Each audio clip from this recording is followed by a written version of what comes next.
What's going on, people? It is Irish Gunner HD here, you can call me Irish, and my computer is fixed. So, we have full gameplay, full highlights, all that kind of good stuff, full high quality 1440p video, so it's all good to go. So, I'm stoked on that. And basically, I wanted to talk about the Hardline Beta in full detail. So, what you're going to be watching is basically some random highlights, some decent kill streaks, some good cash deposit runs, some denies, some carrier kills and stuff like that, and just that kind of general highlightiness. But yeah, so let's get straight into it then. So, starting off with the map. I do like it. It's very big, it's very open. There's lots of flanking routes, which is good. On both a large and a small scale, which is an important thing as well. Like, whether you're outside, making a big run, trying to flank around, or whether you're in a building, you need to get around some, like, corner. Like, there's always, like, a nice flanking route to take. So, it's really open. I love that. The objectives for Blood Money are spaced apart pretty fairly, except for in, Heist. Yeah, except for in Heist, the van crashes right beside the thieves spawn, which is kind of, that's a little unfair, it's a little unbalanced. Like, they literally, it takes them about 10-15 seconds to get to the spawn, where you have to travel basically across the map to get there from the police's spawn. But at the same time, the drop-off points for where they've to get the loot to is beside the police's spawn. It's only about 10-15 seconds from the police's spawn. So I suppose, in a way, it kind of balances itself out. But it's just something that I noticed from playing that, yeah, the initial spawn for the initial like loot crash where the van crashes and that animation thing happens. It's very close to the thief spawn. So, but as I said, it all probably balances itself out in the end. Overall, it's a good map. At least this one anyway. That's one of the main things. If they can keep it. If they can keep all the other maps like this, or better, if they can up the ante even more so for the rest of the maps, then it's going to be like we're going to be in for a really good time, because there's lots of width, there's lots of space, there's lots of verticality. Being able to take the elevators to the top of the different buildings. I believe one of the drop-off points on Heist, I think, is up on top of one of the skyscrapers, so that's really cool. Onto the weapons then. I'm going to keep it as short and sweet as I can, but there's not enough, basically. There's not enough weapons. Maybe it's just because it's a beta and they're only trying out a couple of weapons just to see how the gunplay is. But 3 weapons for each class isn't really enough. I think there's only 3 for each class.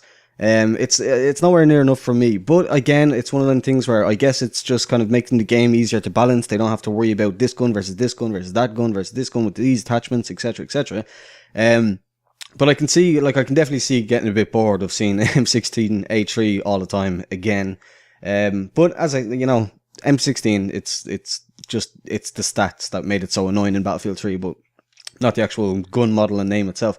But yeah, like as far as the recoil and the actual handling of the weapons, I'm not quite used to it yet. It's kind of weird. Like BF4 had a noticeably different feeling recoil system to Battlefield 3, and Hardline has changed that just a bit again. Like strangely, Russian Badger has said in one of his videos that they seem to have no recoil to him. He's able to just like go out and play it like it's COD or whatever. Whereas on the other hand, X Factor says that they've got more compared to Battlefield 4. And like I would tend to fall in the middle. I think that they have a weird mixture of more and less. It's a really strange difference. But it's kind of the way that it's delivered, if you know what I mean. Like it kind of piles on eventually over time or something like that. Or like some of them have really high kick and whatever. It just feels definitely different. As I said, I haven't got used to it yet, so I couldn't like give a full kind of in-depth opinion on it. But it's good. It's a good challenge to try and get used to a new recoil pattern and stuff like that. So that's pretty good. I'm not sure exactly how to explain it, but yeah, it's definitely just different. I'm not going to go into the attachments, as they're all basically the same as BF4. There's all the usual angle grip, stubby grip, flashlight, tack light, laser, and all that. So I'm not going to go into them. They do as they say on the tin in Battlefield 4 and Battlefield 3. So with that said, the new equipment that they've added being the zip line and the grappling hook and things like the EpiPen, they're interesting, but they're mostly gimmicky in my opinion. I've found that I've not found too many uses for them, to be honest. Especially things like the grappling hook. It's like, well, I could grapple over there, but I could just at the same time just jump off and parachute down. So they're not really useful. They're just cool little gimmicks. It's fun to be able to do. There's actually a scene in here where I return max cash, or like 400k, by using the grappling hook to get to a different building and then parachuting down. So they do come in handy, but by and large, I think they're just a little bit gimmicky. The taser is an interesting idea for sure. It's definitely something nice to see, something new, something different. But I don't know, it's one of them things where it's like, I would probably rather just kill the guy, but at the same time, getting the interrogation feature it's actually pretty cool in my opinion. So, Basically, if you don't know, you tase the person, or it also works, I think, if you use the baton or the baseball bat, you take them down. Also, obviously, the baseball bat and the baton are like a knife animation, so you have to get right up behind them and press like F or whatever. And basically, the difference is the taser is like a gun that you can shoot from a distance and put the person down. And it removes them from the game, it basically kills them. But while they're on the ground for a quick second, you can press E or hold E, I think, and then you can interrogate them, and it shows up all the enemies on your minimap. And I don't know if it's only your minimap or the entire team's minimap, but either way, it's a cool little feature. I hope it's not for the entire team's minimap, because that would be a little unfair. But yeah, it shows them up for you and anyway. And I think that's a really interesting feature. It comes in very handy. It is very useful. But again, we'll have to see how stuff like that works out in the full game. About the EpiPens, and I'm not a fan of them. I'm not a fan of the one-hit kills that you can get with them, and the fact that you can revive yourself. I personally, for me, like to be able to like revive myself. I think that's a cool thing. But like to have other people do it, to kill somebody, ignore them for a sec, like turn around, think you've killed them, and then for them to just like zombify back up behind you and get you is kind of not really cool. So again, it's one of them things where we'll have to see how it plays out. Just on the screen there is that the grappling hook thing that I was talking about, the cash return. Yeah, so the EpiPen, I'm not a fan of the one hit kills. It's like the Bad Company 2, just one knife swipe thing, they're dead. But I'm hoping that's just an unfinished feature that we'll have to, like, they were looking for feedback in the beta or whatever like that. They haven't fully decided, they haven't fully committed that that's going to be the way it works. But yeah, so as for the actual gameplay then, that's my feeling on the weapons and the attachments and stuff like that. As for the actual gameplay, I've generally found games of Heist, the Heist game mode, to be pretty short actually, depending. I suppose I've been sticking to 32-man servers, so I should make that clear. Like, first off, I've been sticking to 32-man servers. Has always been my preferred game size on Battlefield. Unless I'm playing with a full squad and a full team, we're on comms, then 64 is cool. But just by and large, I usually stick to 32-man servers. But by and large, Heist tends to be Heist tends to be over very quickly.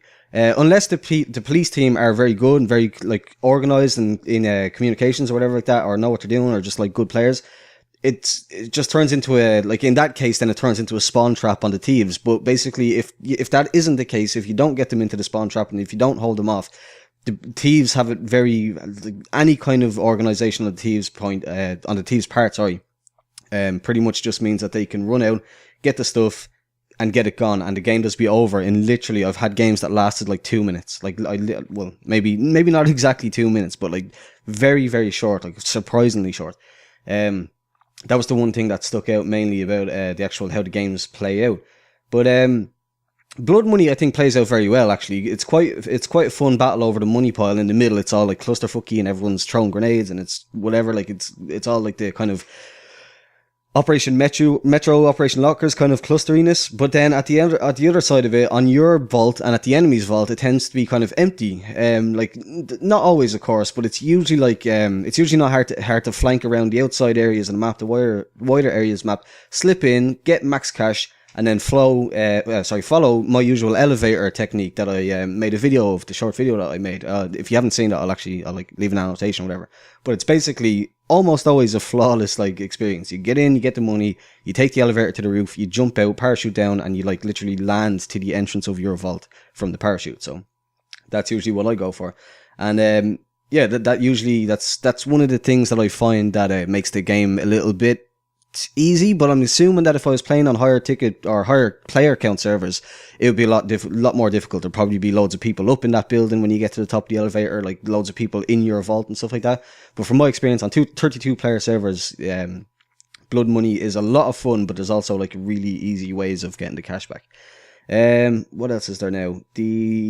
Overall the gameplay is fun. I think it's actually very fun. It's not boring at all because vehicles are very well armed and are dangerous, so you have to keep away from them.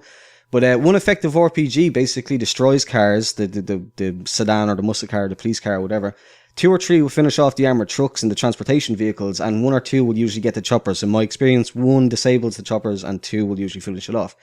So yeah, just overall, it's very good, very quick, fast-paced, exciting gameplay for the most part.